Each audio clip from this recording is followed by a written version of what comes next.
अच्छा अरे बाबू सुना, बक्सर जिला के खाती होई मोरत, धोके का बाहर दे हो पोरे पोरे दर्द।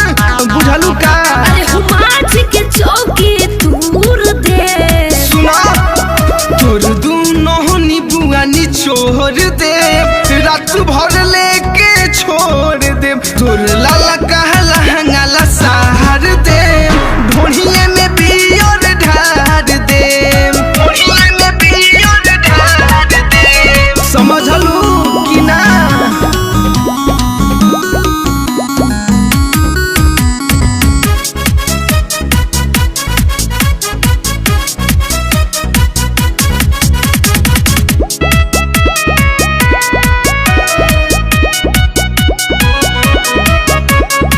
देही में देह नहीं ओइसे सतावो, दूरे से यह बाबू मजा उठावो।